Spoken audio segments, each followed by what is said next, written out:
Assalamualaikum warahmatullahi wabarakatuh. Halo teman-teman semuanya, gimana nih kabarnya hari ini? Semoga selalu sehat dan ceria ya. Kali ini ada berita penting loh tentang kesehatan. Kalian kalau sedang bersin dan batuk seperti apa ya? Apakah seperti ini? Atau seperti ini? Kedua gaya tadi ternyata salah loh.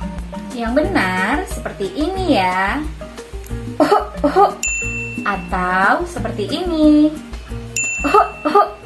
Selanjutnya, agar terhindar dari batuk, harus rajin cuci tangan pakai sabun sebelum dan sesudah beraktivitas, terutama sebelum makan ya. Karena cuci tangan pakai sabun dapat membunuh kuman yang ada di tangan kita loh.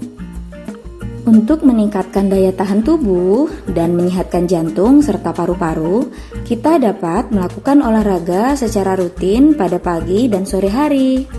Sesuai dengan pedoman gizi seimbang, kita harus makan makanan yang bergizi agar tubuh kita kuat dan sehat, seperti sayur-sayuran, buah-buahan, kacang-kacangan, telur, susu, aneka ragam makanan pokok, serta batasi mengonsumsi makanan manis, asin, dan berlemak.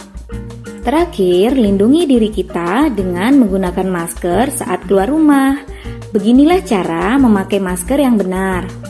Menggunakan masker dapat mencegah kuman masuk ke dalam hidung dan mulut kita loh, sehingga kita tidak mudah batuk dan sakit. Jadi, kalian harus rajin pakai masker ya. Nah, 5 aktivitas tadi adalah cara agar kita tidak tertular batuk ya. Biar mudah diingat, kita singkat menjadi si comel. Apa itu si comel? C. Cuci tangan pakai sabun. O.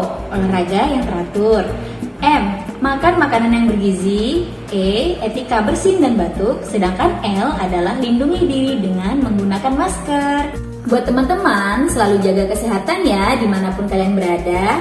See you!